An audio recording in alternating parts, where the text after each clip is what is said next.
I'm Jerome Weeks. Conventional art history tells us that after World War II, abstract painters in New York took the art world by storm.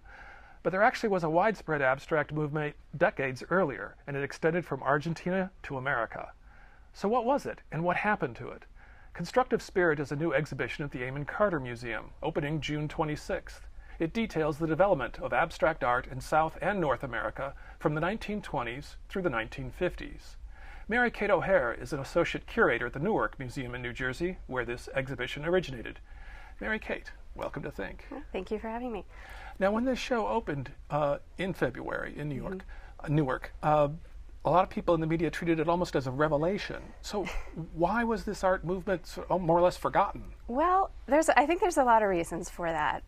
In the case of the works, the artists from the United States, the earlier abstract art movements that started in the 20s into the 30s and 40s were largely overshadowed by abstract expressionism. So you have artists like Jackson Pollock and William de Kooning and so forth. And the New York School certainly, I think, caught the attention of the critics. And the earlier abstract movements were seen as being merely derivative or sort of copying, in some ways, earlier European abstract movements. In the case of Latin America, I think that typically the way the art history of Latin America has been told has focused primarily on artists like Frida Kahlo or Diego Rivera, the Mexican muralists, and more folkloric or figurative movements. And so the abstract movements that occurred in places like Buenos Aires in Argentina, Caracas in Venezuela, and so forth, just didn't fit into that preconceived notion of what Latin American art should be. So, so this show is really, I think, interesting in the sense of really, stepping back and looking at the fact that artists across the Americas were actually really working much earlier than many art historians have even acknowledged, or the critics at the time acknowledged, were focusing on developing this language in across the Americas. Why is that important? Why is that worth considering now? I think it's important because I think, first of all, there are a large number of artists who are working this way, and it's just their stories haven't really been told, and they're fascinating stories. This group of artists were extremely passionate and had really original ideas about what abstraction could be and how it could be relevant for their various cities in the Americas.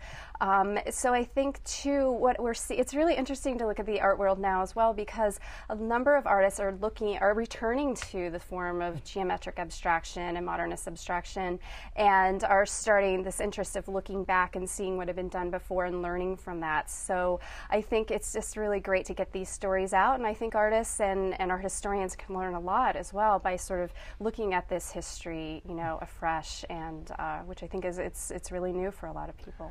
Now, for much of the 20th century, abstract art was seen as modern, as new, even mathematical in its purity. And yet, a number of these artists almost immediately started mixing it with Aztec styles, Native American folk art. Right. It seems a contradiction. Why? Well, you also see artists in the Americas also turning to math and rationality and balance and form. But as you say, there was also a number of artists who were looking back. They were looking to indigenous art forms in the Americas. And part of that had to do with a desire to create an abstraction that was American. Someone like the great Uruguayan innovator and pioneer Joaquin Torres Garcia, who was born in Montevideo in Uruguay, spent a lot of his life in Europe and in New York, actually, and came back to Montevideo and said, meaning in the Americas, that there's a very valid and long, deep-rooted commitment to abstraction. That's also something specifically American. And Torres Garcia had a very trans-American perspective, and so he encouraged his students and fellow artists to look to pre-Columbian art, to look to Native American art as well, which have these long abstract traditions. And by doing that, these artists believed they were creating something that, you couldn't make in Europe. This wasn't something that was European. It was something that became specifically theirs, and also had a deep reach, in some cases a spiritual connection, and you see that in the sense of looking to indigenous techniques such as with weaving or the use of wood, and so you see a number of these artists turning to those materials as a way of connecting to something deeper, and they saw it as also something that could speak to a greater universal goal, from the past to the present to the future. It was a way of linking artists through time and space. For some of these artists, I understand that even some shapes had mystical meanings. Some of them, yeah, definitely. There's a work in the show by a wonderful artist, Francisco Mato, who was working in Montevideo. And when you look at this piece, it's a wonderful standing constructed relief sculpture. But when you look closely and you start to think, oh, it looks, it has these references to sort of an animal-like form. And Mato was, he actually opened a museum of pre-Columbian art and textiles in Montevideo. And the piece that's in the show, which is called Construcción, is a work that ultimately is coming out of his study of Peruvian textiles in the llama form. And so this is a deep form that you see in pre-Columbian art. And also the sense of the wood, the material that he chose as well, also had this kind of deep-rooted significance. Some of these works clearly anticipate op art and minimalist art by several decades. Yeah. Is there any traceable influence from Latin America back to New York? Well, what's interesting is that in some cases it's actually Paris that becomes the linking point, a nexus. In beginning after World War II, in the late 40s into the 50s, Paris becomes this place where a number of artists from all over the world who were interested in pursuing a more harder edge abstraction come together. So you find, for example, in Paris, Ellsworth Kelly from the United States, working alongside someone like the Venezuelan Alejandro Otero and others. And so Paris becomes this place where I think a lot of the ideas based in op art, Jesus Rafael Soto, for example, was producing some very early kinetic optical pieces in Paris in the 50s. So Paris becomes one of these important points where these artists are all connecting together and I think sharing ideas and certainly exhibiting together. And you see those connections that are made in Paris then are spread across the Americas in subsequent exhibitions. For example, in the 1950s, there were a show in Caracas that included a number of these artists working in Paris all over the Americas,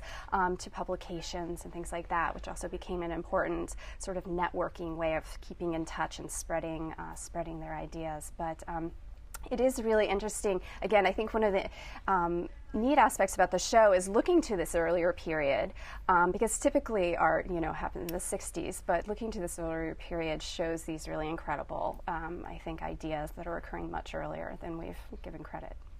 Well, thank you very much. Looking forward to the exhibition. Good luck with it. Thank you. To see more about constructive spirit, go to artandseek.org. Chris? Thanks, Jerome. To access our free podcast, you can go to the Think page of KERA's website, kera.org/think. And we'd like to know your thoughts on the show as well. You can email us at think@kera.org. My name is Chris Boyd. Thanks for being with us and have a great week. To learn more, go to kera.org/think.